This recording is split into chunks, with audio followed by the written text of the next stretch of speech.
Good afternoon, folks. Eid Mubarak, and welcome to the Pervasive Media Studio lunchtime talk. These talks are live every Friday at 1 p.m, both here in the building and live online. So whether you're here in Bristol or far away, you can join in the conversation. My name is Martin O'Leary. I am the studio community lead here. I'm a white man in my late 30s, long hair and a beard, nice blue-green jumper on today. Every Friday, we throw open the doors of the Pervasive Media Studio for Open Studio Friday, where we offer you the chance to spend some time in our space, hot desk alongside our residents and our staff from 10 a.m. to 5 p.m. Especially big welcome for those of you who are new to the studio. Anyone who's new to the studio, can you put your hand in the air? We got a few. Welcome. This bit is for you. What is the Pervasive Media Studio? We're a diverse and collaborative community exploring creativity and technology, everything from comedy to coding, product development to performance art. And we're a partnership between Watershed, where we are right now, the University of the West of England, and the University of Bristol, and we're funded by Arts Council England. And what we do is we offer studio space, desks, meeting rooms, events, and opportunities to our residents, all for free as part of a spirit of generosity and mutual exchange. And we're a space for people to take risks with embryonic ideas and to make some time for collaboration.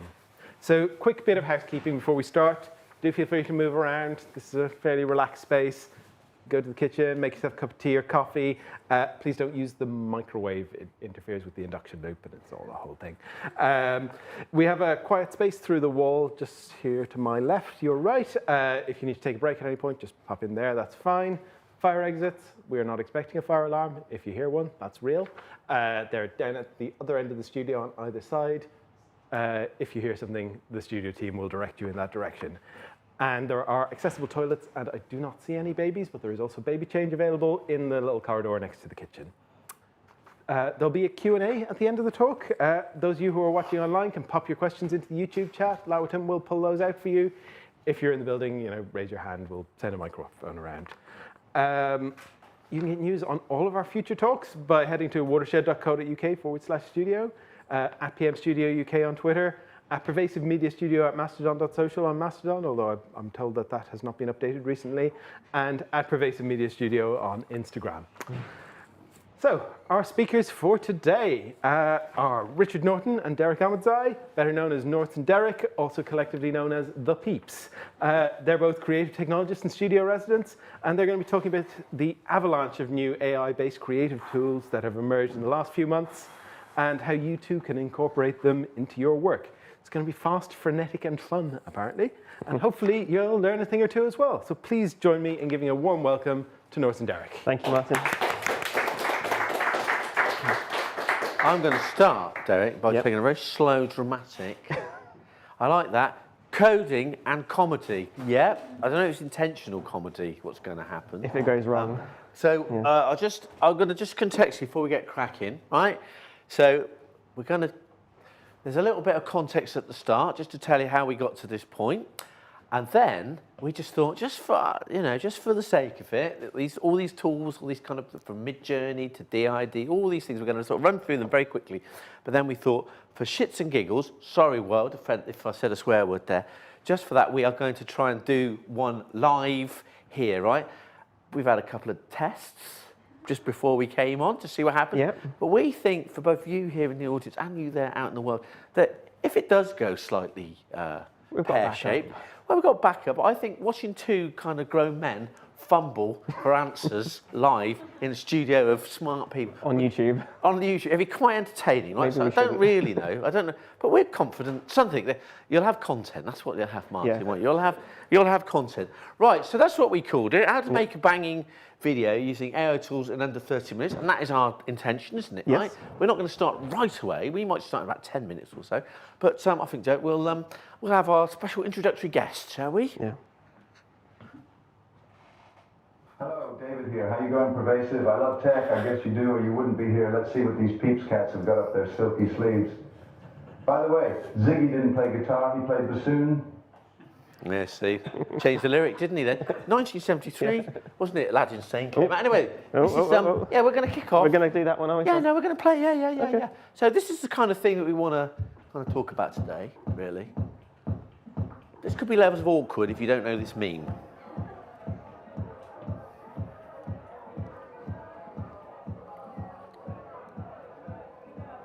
I'm not very fit. I don't do any exercise.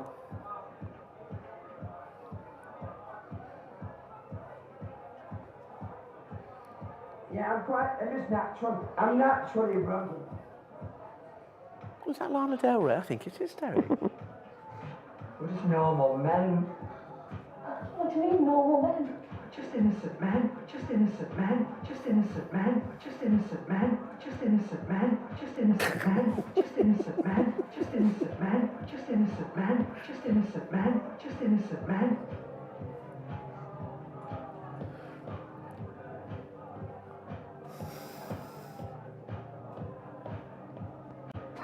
Just innocent man, just innocent man, just innocent man, just innocent man, just innocent man, just innocent man, just innocent man, just innocent man, just innocent man.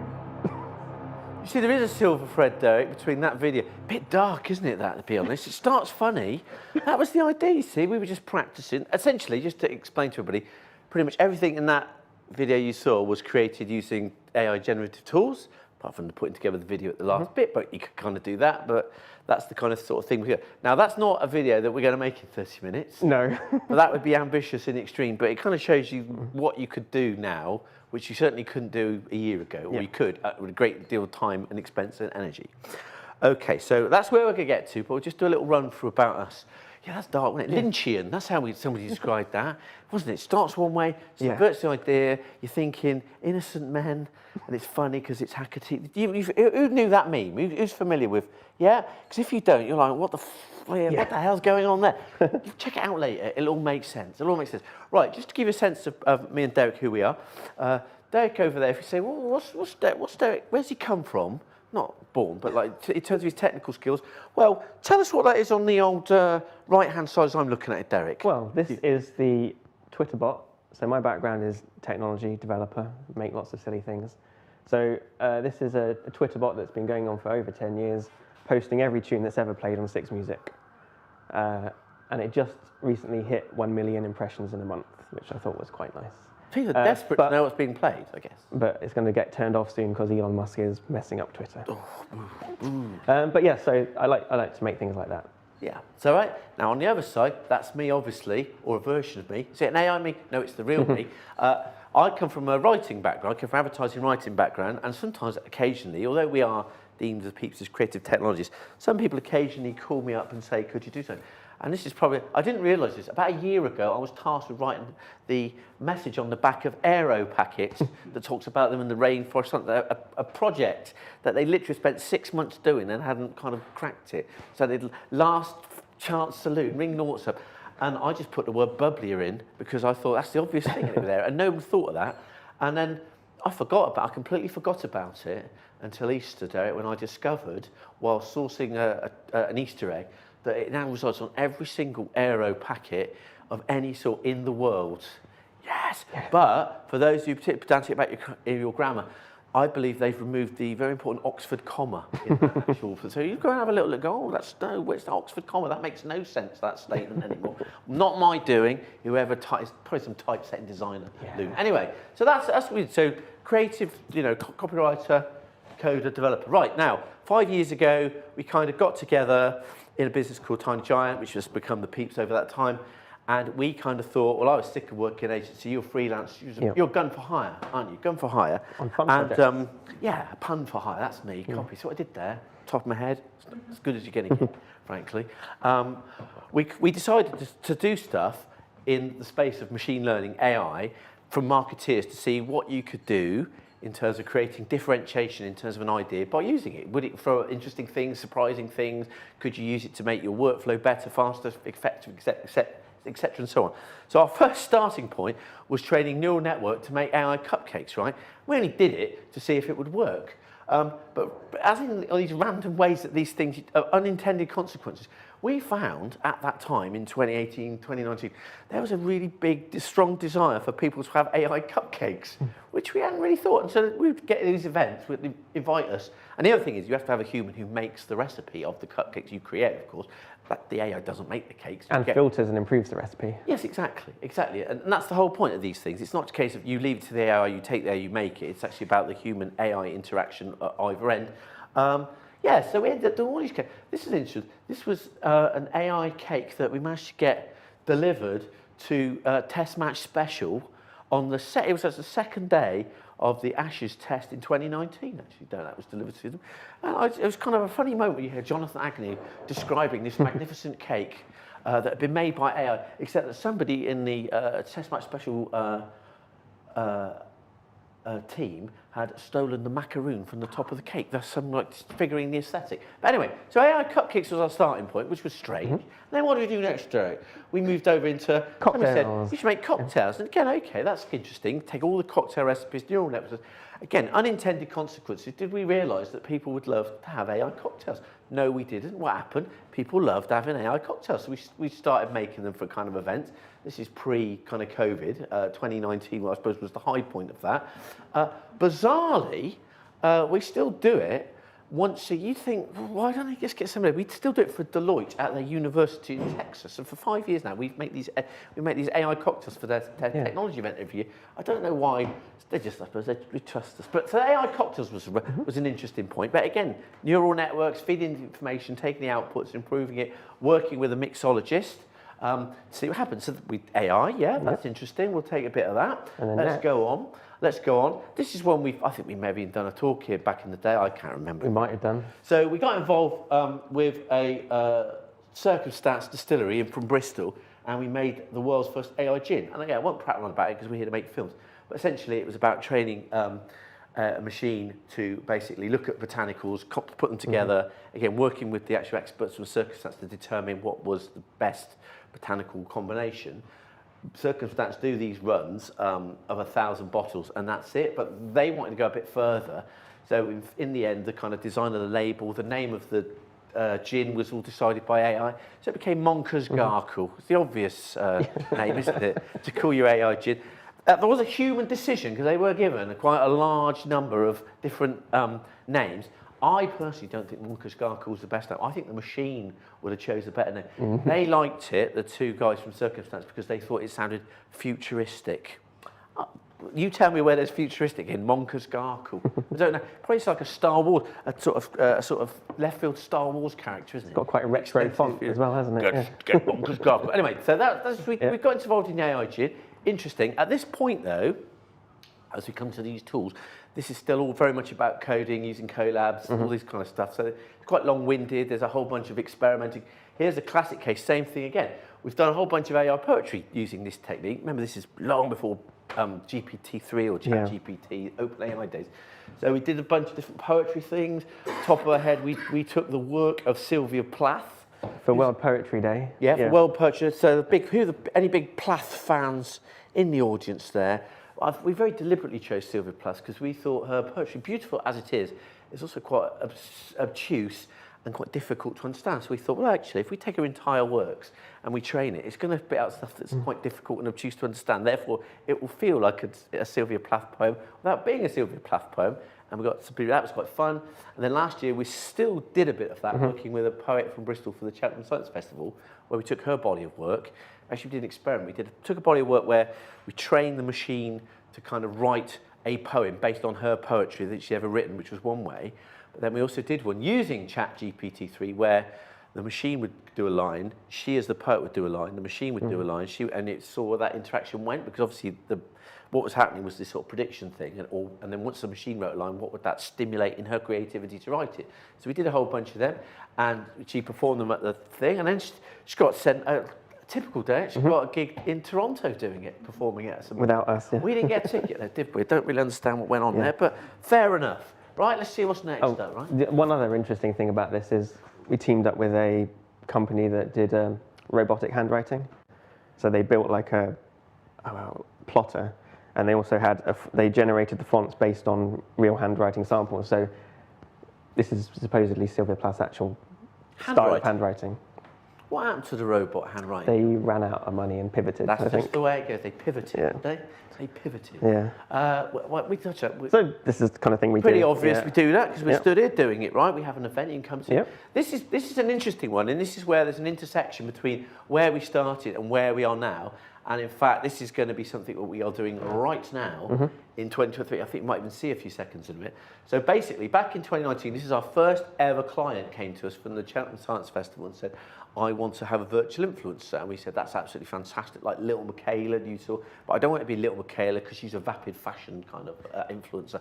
I want this to be an activist, a science fan, actually educating the world. We said, brilliant, we're up for that. What's your budget? No, we're not doing it on that budget, right? But what we did do is train a neural network to basically create a show, an event, that was based on everything that Cheltenham had done in the previous 12 years, and it threw out all sorts of interesting thoughts and titles, and that was created, happy days, and it was a kind of success.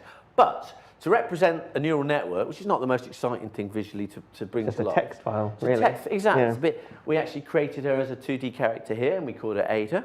Wearing her supreme top there subtly, and the idea being that she was based off Ada Lovelace algorithms back in the day there. Illegitimate daughter of Lord Byron, is that correct in the audience, please? I think that's correct, isn't it? Right, so that was Ada in 2019. Now, a lot of the things that we do are often one-offs, aren't they? And we kind of thought, well, that was fun, that's a one-off. But hold your horses down, hold your flipping horses. What's actually happened is that Ada is now a sort of staple part of the Cheltenham Science Festival. Again, unintended consequences, not something we predicted. And so within 2 years, again, with this sort of democratization of the technology to do things that we necessarily couldn't do before, she has kind of moved across. So she's as much a part of 2023's Cheltenham Science Festival in June as she was in 2019. This is kind of an interesting period. I call it at the moment Ada's middle period, Derek, because it's in the middle, whereby she became the kind of look and feel that Marika, who's the head of program, wanted, that kind of 3D AI influencer, and we were at that point, so she could interview people, she could be taking, we built a 3D model of her, so she could be shot at the festival with the likes of, who they get, like Brian Cox, Hannah Fry, Adam Rutherford, so that was quite nice, so she was visually interacting with them, and that was great for their social content, well, it's fun. But the other thing was we could also then start using code again to actually train her to speak and to talk, and so she could interview people from the festival. So in effect, we had a talking CGI synth interacting with real people in films, right? Which was kind of cool. But again, though, I'd say it was a pretty hard work to get it done, very time consuming. So as the amount we wanted to do was limited by the time we had in relation to budget, but it demonstrated it. Fast forward to now, 2023, and we can see, thanks to the likes of these kind of prompt generative tools, the Midjourney's, DALL-E 2s, that's actually in Midjourney, isn't it? Midjourney, yeah. And so we went through an entire iterative process of trying to see what do we want Ada to actually look like. So in effect, she's going to be performing in various parts of the festival in a show with us, in a couple of projects with Bristol University, and that is kind of her visual representation, albeit we also then put her into her own universe, which we'll come to. So this is, it's an interesting case for us because it actually shows what we felt we could do in 2019 on that to where we are now. It's been a ridiculously fast, exponential possibility. I mean, you can only assume, Derek, maybe, will it continue that way? Yeah, and the amount of time it takes to make these is much less than it was to Absolutely, make the absolutely. visuals. I mean, that whole thing in the middle was months. Yeah.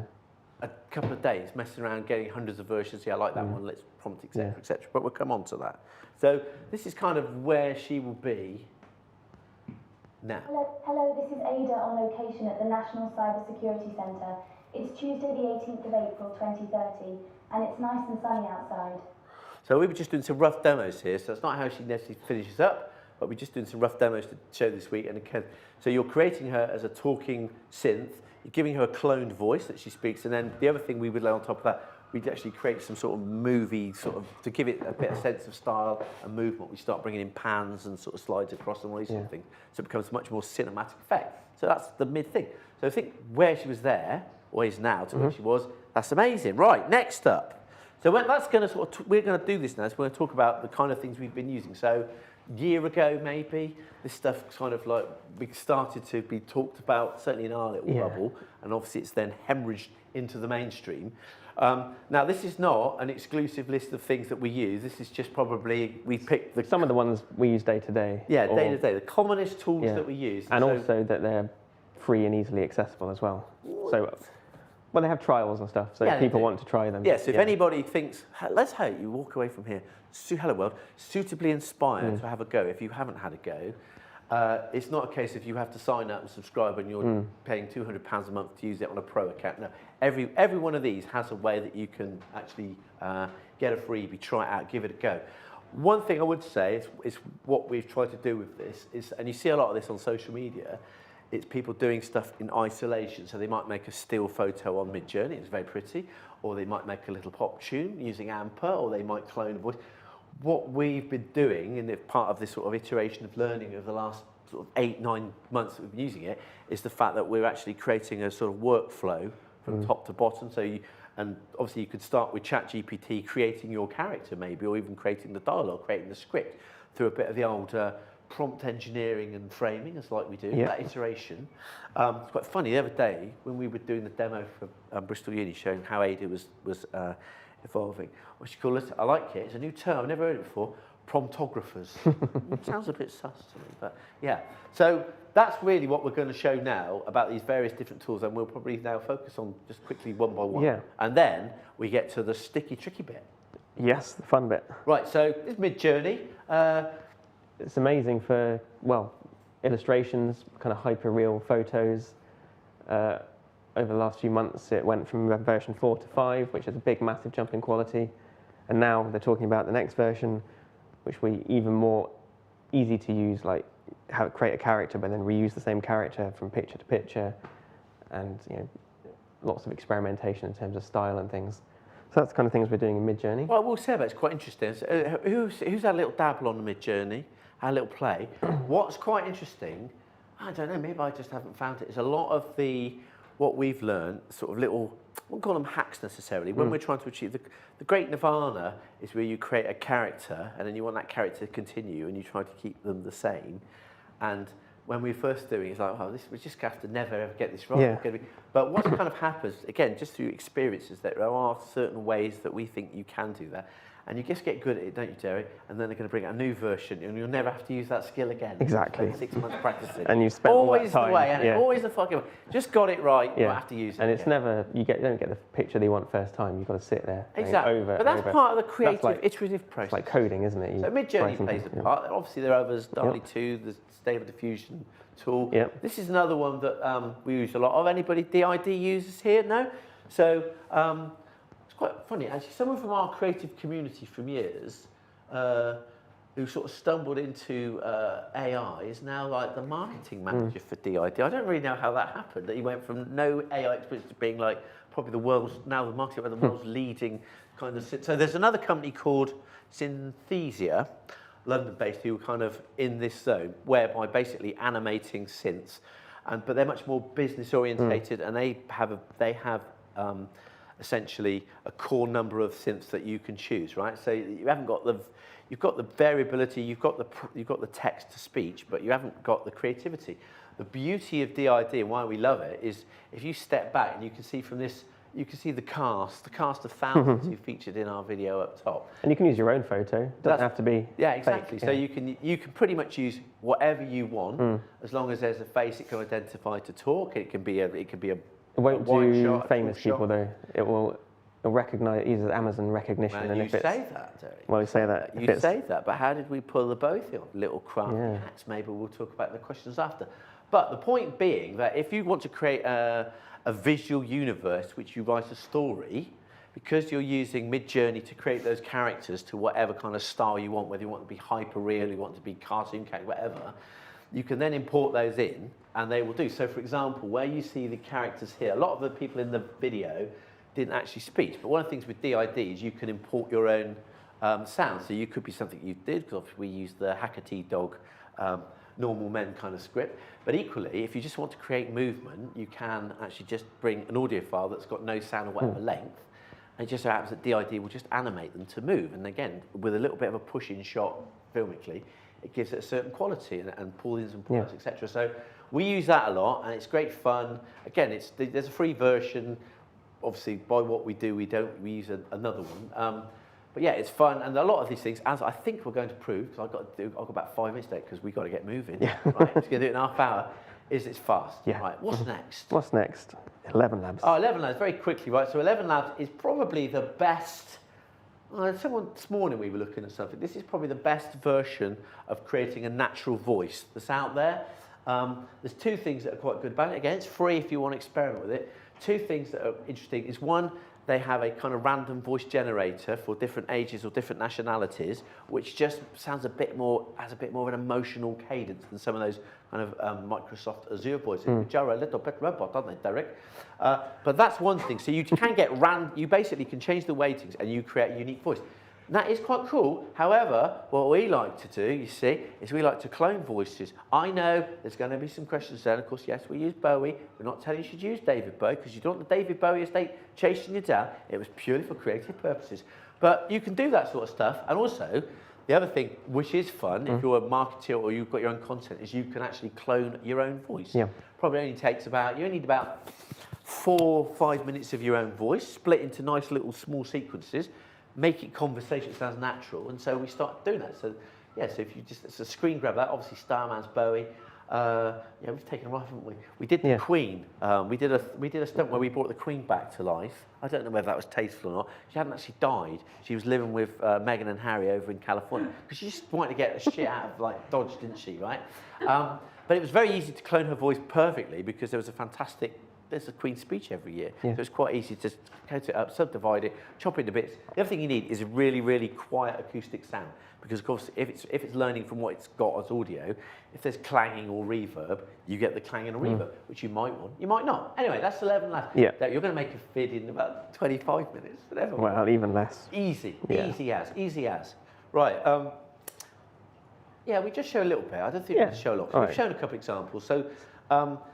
We do this thing on the side where we teach marketeers how to use these tools. We do like a workshop. So we decided to call it Super. We wanted to set it in its universe, and that universe is like a Kubrick-esque 2001 world with a kind of late 60s, 70s retro. So again, that's kind of our how. Here's a classic sort of Kubrick shot there inside the kind of facility. And Midjourney, again, that's... Yeah, we used Midjourney. We tried the others, but Midjourney was the one that has the sort of cinematic look and feel and quality through the prompting. This is quite interesting. So this is one of the people we do the workshops with, Croaky, and we actually have to cast ourselves into the thing. So he's officially like the sense, like you get the tropes of movies. Who are the characters in the story? He's like the sensible, unflappable captain, isn't he? Yeah. Croaky. I don't know why he was the captain, but hey, we made him the captain. And again, we started this, so that's what he looks like in real life. That's what he looks like. And that's how he decided of the many different kind of characterizations of him. This is the one he liked. I think he liked it most because it gave him some hair, didn't it? Basically. Yeah, I'll just play a play a few seconds of it. So this is actually his voice. And this is just basically a promotional video. My team, they can't cope. There's too much work, too much complexity, too little time. Dave. So that is an audio voice from the ID. So that's an AI voice, but we fucked it up a bit. Come on, we made it a little bit more. Yeah. Oh, what's going on there? What, do you want to play more of it? Oh no, you can come out later. But maybe a special viewing later. Yeah. You like what you see. And this is a different style of video. Yeah, different style. It's from yours, isn't it? Yeah, where you take a song or something, and then create some characters. I mean, you might have seen all the viral ones at the moment, like the Balenciaga versus Harry Potter or Balenciaga versus Star Trek. You've seen those Balenciaga videos at all, yeah? That sort of thing. Where people just create characters in Midjourney, put them to a soundtrack. And so this is just a very similar version.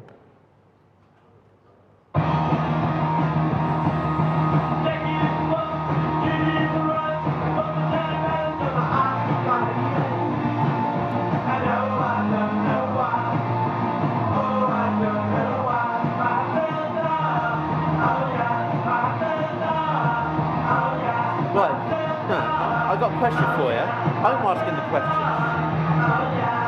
Yeah. I didn't know you were Ramones. This is a bit of a revelation to me, Derek. They're all right, but it was the shortest song I could find. Okay. And just split it into tiny bits. Fair enough. Right, but what's next? Cool. What's next? Oh, not him again. What's next is... Oh my right, gosh, here we go. So it's live demo time. Yeah. I just explained something the other night before we start. So we're going to do live demo. We're going to make a video, aren't we? We're basically going to do. We're going to try and do a simple version of what we just shown you there. Yeah, pretty much. It won't be one of those longer ones because they take more than half hour, but we're going to take some elements of it, from the clothing, and we're going to try and make it. Yeah. So maybe while you're fiddling, well, you're going to do a lot of explaining, isn't it? It's going to be like on the go. A bit like, I'd imagine, for some of you older viewers and listeners here, a bit like Fanny Craddock making a film. This is going to be, it says it's Derek making a video. Half the audience here, they go, what the hell? Fanny Craddock, who's that, Derek? Poor reference. You ready to go? I'm ready to go. I think what he needs, though, just want to say, right, because we've had a little trial. We had a little trial at this.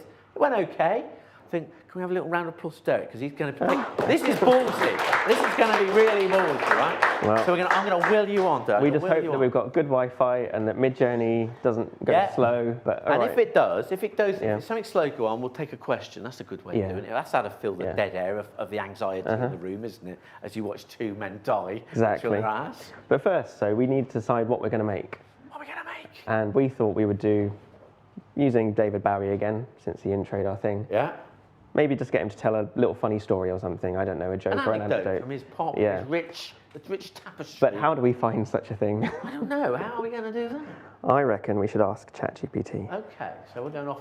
We're going to go on to ChatGPT. So let's just, for anyone who's used ChatGPT before, if you haven't, it's just a random text generator, basically trained on all the text on the internet. So sometimes it looks like something that's sensible and real, and sometimes it's just completely made up. And you just ask it what you want. And there's all sorts of little, again, this prompt engineering thing. There are ways to frame things. That's a talk for another day, isn't it? How to get it right. But in the case of this, I just want you to understand, ladies and gentlemen, I'm not trying to contextually kind of like make excuses for us. We are being quick and dirty here, right? For you, right? This is a quick and dirty.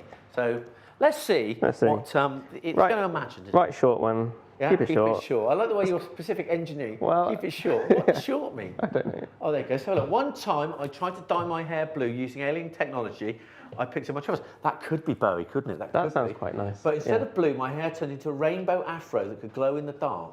Let's just say I became a walking disco party and had to wear sunglasses indoors to avoid blinding anyone with my radiant locks. I reckon that's a good first go. Let's just try it. Go. Are you going to take that one? I'm going to take that one. You're going to have to because the clock's ticking. Yeah, so... Right, so that is going to do what, Derek? Well, we're going to take this text and we're going to put it into 11 Labs and use our cloned voice and turn that into an MP3 that sounds like David Bowie's actually saying these words. That's never going to happen. Fingers crossed. What, in front of these people? In front of these people. Oh my God. Right, so 11 Labs.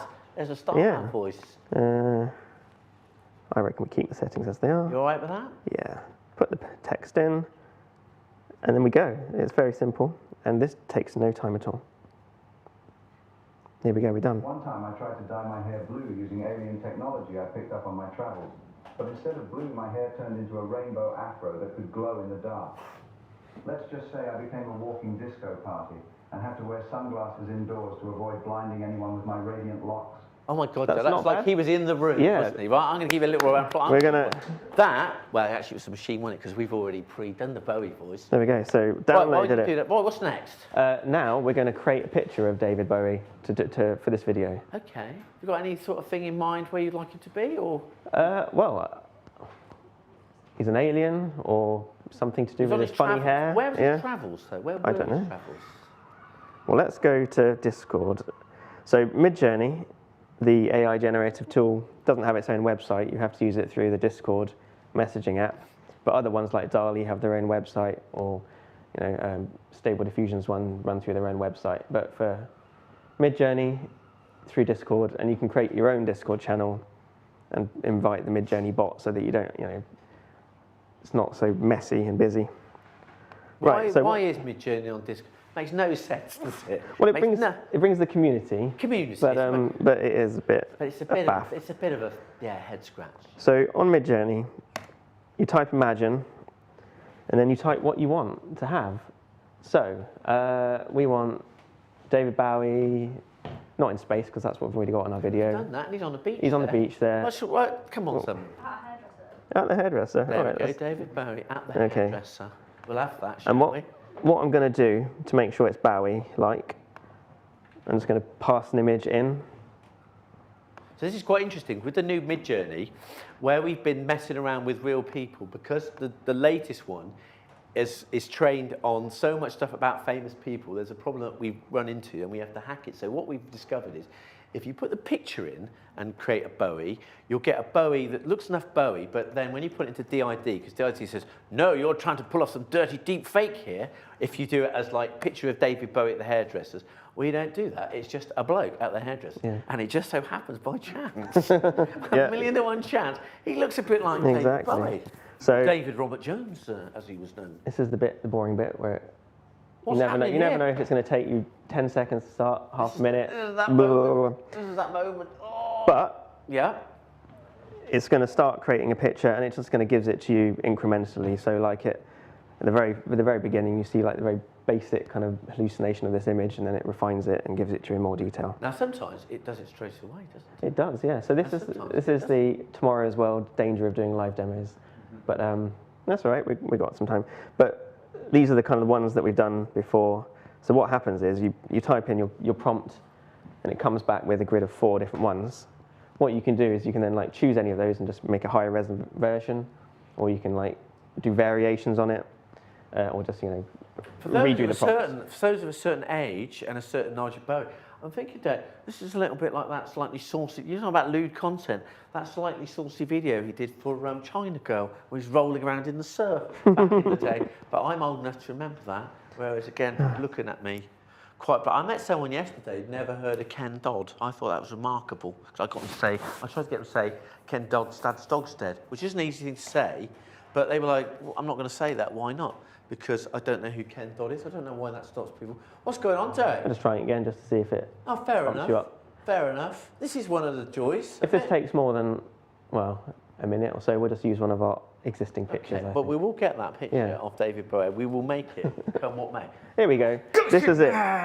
So this is how it works. What's going on, Derek? That doesn't look like David Bowie at all at the Not moment. yet. So it just starts with like a random image of noise, just like coloured dots, and then from there it's building the scene in its mind. Oh yes, In its I'm computery already mind. starting to see Oh, I don't something. know. I can see where my favourite is That looks already a bit starting David Beckham, doesn't it? to... It's sort of David Beckham Bowie. No, it does that. I always find, my old son, when you get to sort of 80%, you're thinking, this is completely wrong, and then something quite weird and magical happens. It's like the last spray and the gloss over of the finish. Hey, is this? Oh, yeah, see? There So we sort go. of... It's looking good. Which one do you reckon? 1, 2, 3, 4? I can't take a bit by. That's going to go Bowie up. That's definitely him in one of. What's the film? Yes, that's the one for me at the moment. But here comes the magic. So here we go. Let's have a little look. Straight A little away. bit bigger. So It's 4, isn't it? It's 4, It's yeah. bottom. It's bottom. it's a bit alien. That's right. He does look a little bit. Yes. Okay, so we go U4, upscale 4. It's just going to give us a nice high resolution version, and this usually Let's go. doesn't take any time at all. There we go. Boom. There he is. So- He's covered in some strange Bowie-esque alien plasma there on his forehead, isn't he? So- Which is kind of, oh yeah, what's happening there, David? I'm not sure. So if I save that, We'll have that, right? yeah, and now I'm going to come back to, so we're going to go into DID, which is the animation application, and then the idea is that we upload our own picture, and then feed it in the text that we created, and join them together.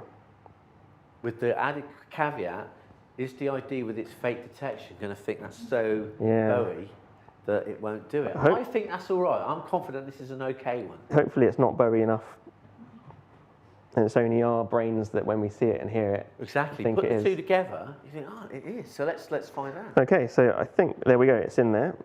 And so you can type your own script. We could copy that text that we got from ChatGPT, but it would just, sound like any other AI-generated voice, a bit roboty. And as we know, Bowie loved a bit of method acting, didn't he, in his movies? So what you could have done, you could have given him the voice of Jenny from the United States. Yeah. It really lives the part. Because that's the other thing about the audio files in there. They come from Microsoft Azure, Yeah. and there's a whole cast. But the other beauty thing of this is you bring your own audio file in, Yep. and away you go. So it's in. That's it. It's trying to hit the magic I'm going button. to click generate. It's more than 15 seconds, so it's going to cost us 2 credits. DID works in 15-second chunks, which is why on my Ramones video, I cut each one, I cut that song into 15 seconds So and had one thrifty. character each time. Can we claim it back? There we go. Going to click Only generate. joking. Right. And this bit, again, should only take Fast, maybe a minute or so. fast. Yeah, these apps, these technologies are incredible. Here we go, we've done it. So let's listen and No, you've done it so fast. too One fast. time I tried to dye my hair blue using alien technology I picked up on my travels.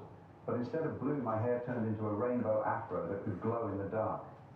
Let's just say I became a walking disco party and had to wear sunglasses indoors to avoid blinding anyone with my radiant locks. There we go. A piece of cut. Yeah. Made a minute. Unbelievable. You did that in about 9 minutes. Yeah, there we 30 go. minutes. So now what you could do, I'm not saying we can, because we could take questions, couldn't we, right? We could go, well, that's one good anecdote, but we want to stitch a whole bunch of the life of Bowie, chapter by chapter. Do another one if you wanted to. It's up to you. What do you think, Mike? Should we do another, or should we take some questions on all this stuff? What do you reckon? What's the audience want to do? Another Bowie? You liked it, didn't you? Yeah? Yeah, this is where we've gone too far now, though. Right. This is the classic encore fuck-up. That ruins it. Okay. So what do we want? Another anecdote or something yeah, completely different? another Bowie anecdote, because they're absolutely gold dust, aren't they? I love that the precision of your keep it short prompt. Not 30-word man. Keep it short. Oh. And also, the other thing about ChatGPT, it remembers what's done. So because you can use framing, it kind of already knows. Here we go. I once accidentally mistook a painting, an art gallery, for a restroom and tried to use it as a urinal. Ooh, that's quite provocative, isn't it? Yeah. The gallery owner was not amused, and I had to make a hasty retreat while muttering something about creative expression and boundary pushing art. That sounds like Bowie! Yeah. To save face. It was a classic case of mistaken identity and definitely not my finest moment as a rock legend. I reckon we take that. I reckon that's You quite having fun. that one? Yeah, let's do it. Yeah, we'll have that. Right, so while Doty's generating this little thing here, well, actually, it's so quick. We have to think what picture we want. He mistook the painting as an art gallery for a restroom and tried to use it as a urinal. The gallery owner was not amused, and I had to make a hasty retreat while muttering something about creative expression and boundary pushing up to save face. It was a classic case of mistaken identity and definitely not my finest moment as a rock legend. Tell what, when this book of Bowie anecdotes comes out, or whatever, this order, I'm first in. We'll put it on Wikipedia and then it will actually work its way in, won't it? Yeah. Right, so, is that a question, or you're coming straight in with, I'd like Bowie to... I just wondered if you could, like, say, because he speaks a bit too fast. Yeah, you can. No, I know what you're going to say. Yes, you can. So we do that. So we were doing a little demo this morning. Like the one you saw right at the top, we felt there's a couple of little hacks you can do. You can split each sentence into a spread, which puts a little pause. Not always, but the other thing. Well, let's see if it goes. Well, you can. Because you've already generated the. You can do model, something. You can mess around with it to create it, because we can just generate that again. The only thing you're going to lose, you have a certain amount of characters you can use over the month. I think it's 30,000 on the one we've got. And boy, oh boy, do they get eaten up fast when you start writing long. But you can also do these sort of things to change it out. So there's an experiment. But the other thing, if you want to get human and manual about it, is we might put it out into an iMovie or Adobe Pro and ever so slightly slow it down. I once accidentally mistook a painting at an art gallery for a restroom and tried to use it as a urinal. Cut. The gallery owner was not amused, and I had to make a hasty retreat while muttering something about creative expression and boundary pushing art to save face. It was a classic case of mistaken identity, and definitely not my finest moment as a rock legend. See, now that's a little bit. I like the way it does in the quotes. It kind of very nice. Emphasises. So thanks for that. But yeah, so that's part of this sort of iteration. There's a lot of play to get it right, or just so, and there's a few manual things you can do, right? The word of automating. Now, this is an exciting bit for the audience. Where's Bowie this time, please? Who'd like to give us a Bowie, one of his many personas? Where do you want him to Are you be? illustrating? You're not going to illustrate the anecdote. Is he in an art gallery? I suppose so. You're going to use the same Bowie picture at the top? Yeah, I think so. Okay, so it's David. You want to be something like a man, because you look at the camera, I think you should say that, right, we have that from the kind member of the audience there. It's David Bowie at an art gallery, which is going to put him in that. Yep. Probably want him POV, don't we, the camera? Well, it doesn't really matter, does it? Whether he's slightly off or still on. Anything interesting in the background? You Yeah, can what give would it. you like in the art gallery? What Give would it you like style. to see? Make it Wes Anderson. Okay. Well, hang on, I got to remember. Was the painting he mistook as a urinal, didn't he? Yeah. Obviously, Marcel Duchamp. Well, we're just going. Yeah. But with urinals in background, so it's actually we're going to put it. Yeah.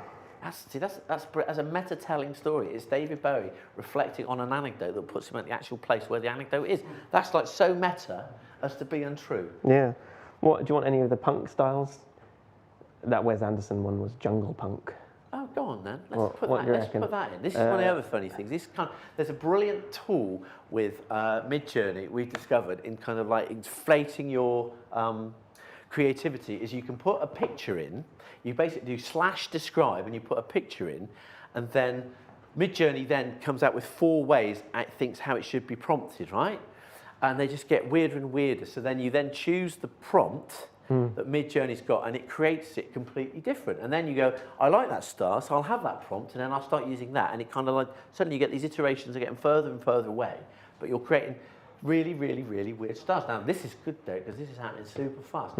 I'm a little bit worried that he's staring at the gallery, not face on. But you can, it will work even if you're not looking directly at the camera. It will just won't be quite he's definitely not looking directly at the camera, no. because he's looking at the wall or the urinals. 1 or 3. Oh, yeah, it's going to be 1 or 3, to be honest. Although, is he his face? What's he doing with his face? We'll find out in a minute. He's got it on its sort of 90 degrees. That's not, it's not, well, there's paintings above the urinals. And those urinals are a bit tall, aren't they? Very tall, but that makes it all the more fascinating. Okay, so It's got to be... number 3, no, 1. One's pretty good. Why is his head backwards? Okay, let's try number 1. Yeah. Let's go 1. Let's go 1. Let's see what happens. It's not going to tell us off for David Bowie with that, because it's nowhere near him. Well, I don't know. There's a touch of the Goodbye Mr. Lawrence about that look, to be honest. He's looking slightly peeved and perturbed about what's happened in the gallery, isn't he? Yeah. He's looking to make a hasty exit. You can see that. Right, in we go. So we're going to It's add. amazing. You'll have pulled, like, this, potentially, you could have pulled this off twice in 20 minutes. So it is like becoming a film. There is one other little thing, and again, I'm not saying about, I'm not asking you to judge anything that we're doing, is that when you make things on DID, which is, I understand in terms of the sort of there's ethics fit, and it's classic watermarking, right? So it always places a little AI somewhere, depending on what type of image you've got, whether it's a landscape or it's an upright. You just get this AI, right? Noise. Now, you might say, well, it's on there so that people don't think it's real, right? It's all part of that, which is fair enough. However, creatively, when we make films, we don't do that. So sometimes we crop it. There's another tool we use to crop it. Or sometimes, because you go for the cinematic, we tend to put it into a movie maker, and then you do the pan shot, so you do it as a wide shot, so you never see it anyway. So there is a thing to say, again, in terms of your thinking, when you're creating shots on Midjourney, you want to put the kind of type of image you want, whether you want a 16:9 or a 9. You ready? I accidentally mistook a painting as an art gallery for a restroom and tried to use it as a unit. The gallery owner was not amused, and I had to make a hasty retreat while muttering something about creative expression and boundary pushing art. It's got a bit weird there, but I like it. It was a classic case of mistaken identity, and definitely not my finest moment as a rock legend. Well, close enough. It's like someone's caught him going into the urinal gallery.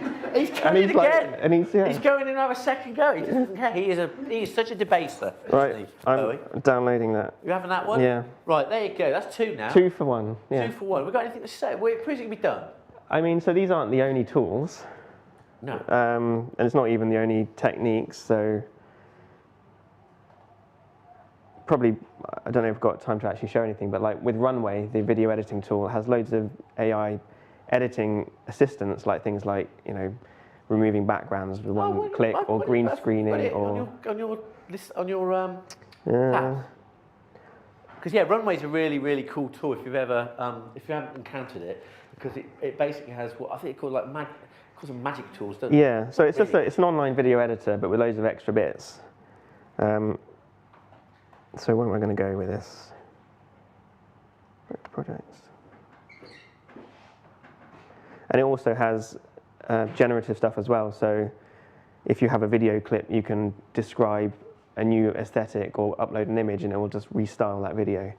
And then soon, they're releasing a new one, which is similar to Midjourney. You type what you want to see, and it will actually create like a little clip, you know, from nothing. Bonkers. Gen 2, yeah. But Gen 1 at the moment So is if I, one, so you can film something on your camera, yeah, drag it into Gen 1 on Runway, and then you prompt, you describe what you want the video to become. Yeah, so this is like an example input, just a silly GIF of a robot that I added googly eyes onto. But then if you apply one of the filters, so this is just the ink one, completely restyles it.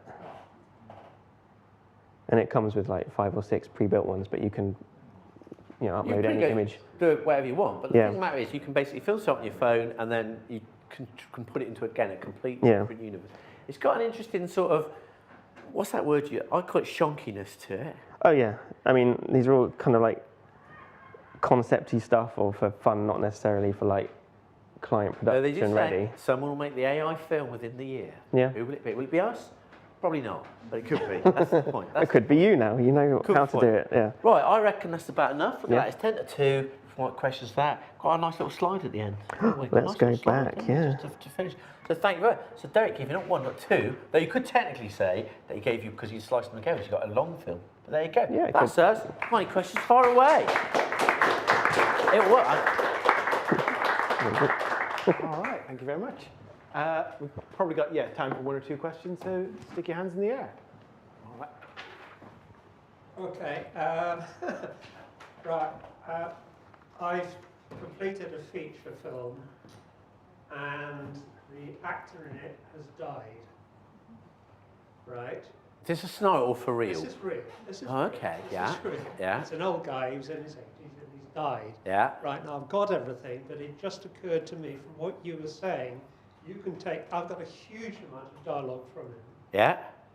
That I can take, I've forgotten which one it was. 11 Labs. 11 Labs. It's an app. Yeah. You can take that, train it up, and could maybe get in the voice then to be speaking. Yeah, other and I would words. say, what we've learned, there's a whole bunch of different apps that do that. Like we used something probably 2 years ago, and you literally use an app, you needed an hour, and it would take hours of training. But as you saw there, the Bowie voice was created from taking a YouTube video of him being interviewed in quite a silent, I think it was like an MTV interview, like Black Room, like moody.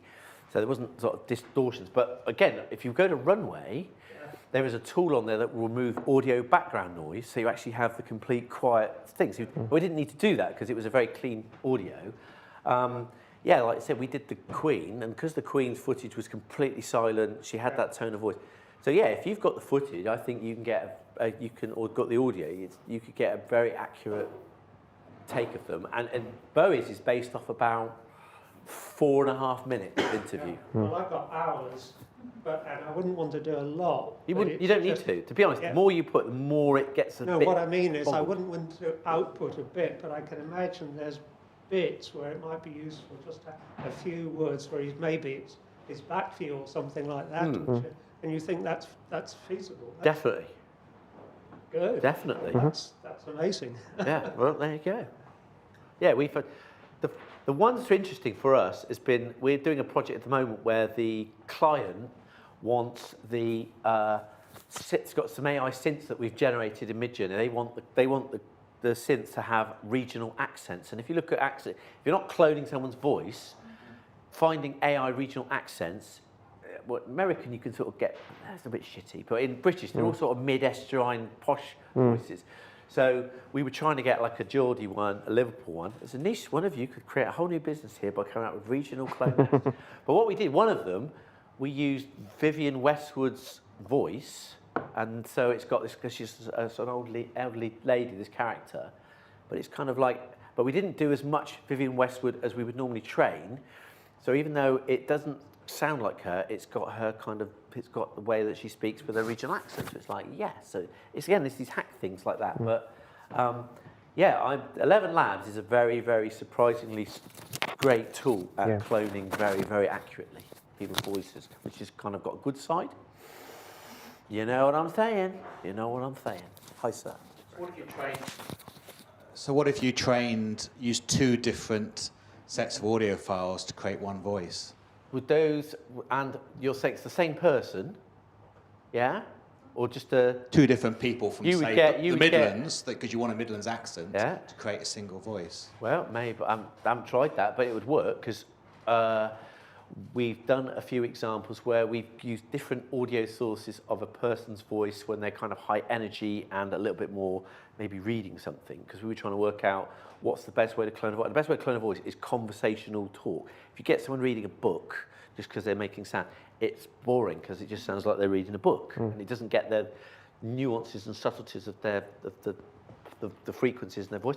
They speak, but yeah, I think it's I think that's something to try. Yeah. Try it out. Take two completely different ways. It'll work because it'll take the learning from that voice and learn that. Bring them together. You're going to create something. The sort of thing that David Bowie would do, isn't it? That whole gun-up technique. You could effectively have a whole bunch of different voices. Oh, you're freaking me out now because that's great. You could have 10 different voices. Bring them in as separate samples. What do you get? Don't know. We'll report back on that. Frankenstein's monster of voices. Exactly. Yeah. Just a quick question about the lip syncing. How do we get around that so that it looks more realistic? Do you do that in post? No, in so runway? we just usually work with the output of these things, and they're not necessarily as accurate as you might want for. You know. Again, I would say that getting really good lip syncing is born out of, like the musical one. You get a lot because there's instrumentation. Sometimes it picks up that. I should have done just the lyrics on that one. Yeah. Yeah, that's fine. But what you would find is that when you've got a very clean audio sound, the actual lip syncing can be really good. And then again, in post, you might just ever so much play with it if you're in iMovie or Premiere Pro or something, just to make it more perfect. So you can get a pretty good. So if you've got a piece of music, so if you've got a piece of singing with background instruments, isolate the singing. Yeah, that makes it much better. Funny enough, we did this. I haven't got it on. We did this thing last year for a band, whereby the singer, it was a Snapchat lens. So you held the Snapchat lens to the singer, and he was on the thing, and he would sing the song. But the way we got it perfect to him is we isolated the audio of him singing, so that it got his lip movements perfect. Then we actually put the track into the lens, and therefore so when we married up the actual audio track of the band, we knew it's identical to his audio of his voice, and the sync was almost. So it's a split. To do that properly, it's a split technique. Okay. It's quite good because then you held it up to the shirt and he started singing on the shirt. I don't know why we didn't make a million. In fact, we never actually followed that up, did we? No, we should go back to that. Another of those dull ideas. Should have done it. Never mind. If you run a record company, we're very willing to do that as an idea. Thank you very much. Right, we've got time for one last question, I think. Just following on from that question, like with the characters, there's no like cheek movements or there's no eye movements. It's just literally the six mouth shapes plus a blink. Is there any way to get more? Because you're a very emotive speaker, say. Could you get like more movement? Like that second David Bowie didn't move his shoulders at all. Could you like work that? Could you ask them to be more expressive and stuff like that, or not? Yeah. So I mean, these are the one-shot models with like DID, where you just upload an image in and go off that. But they have the option for you to train a higher quality one, but that's a kind of paid feature. But yeah, and Synthesia does slightly different things as well. So and they'll improve over time. But the kind of the instantaneous, what's the word? The quickness of these ones, where you just upload one image and you're done, is kind of like a trade-off for the quality. And I would say, we're bashing them out fast. Can we go back to the? Could we go back to our slightly awkward film at the start? Oh, at the start. Okay. That's probably quite a good example, just to see. I was aesthetically, Bowie or when we were doing this, that one there of Party one. Oh, Party, all right. Just to see, because obviously we've created the movement through silent audio. So it was literally a minute, and then I would take like however many beats I wanted, so they're all the same. So you can, and again, I think it's very much about the position of the character. Yeah, if they're facing front, it's better. Yeah. I don't do any exercise. And again, it's really interesting. If you put in like 2 minutes of audio into DID, silent audio, and the way it's trained, it will just do a whole different bunch of different. It doesn't repeat. It just does. Thinking, where's it? The machine just goes, okay, I'm going to move my head this way. I'm going to do it. What you find is, yes, mostly straight on, 90% straight on. That it works fine. The minute you go slightly to the side, it's making a lot of predictions where it really doesn't know what's on the other side. Hence why Bowie went a bit weird. But hey, 2.5 hours there, 2 in 20 minutes, not too bad. How do we get Mick Jagger through that? I don't really know how that works. That looks very like him, yeah. I know, it's odd, isn't it, really? But there we go. Right, yeah, boom. That's all we got time for. Thank you very much. Thank you. And I think if there are any more questions, you're hanging around for Yeah, it's fine.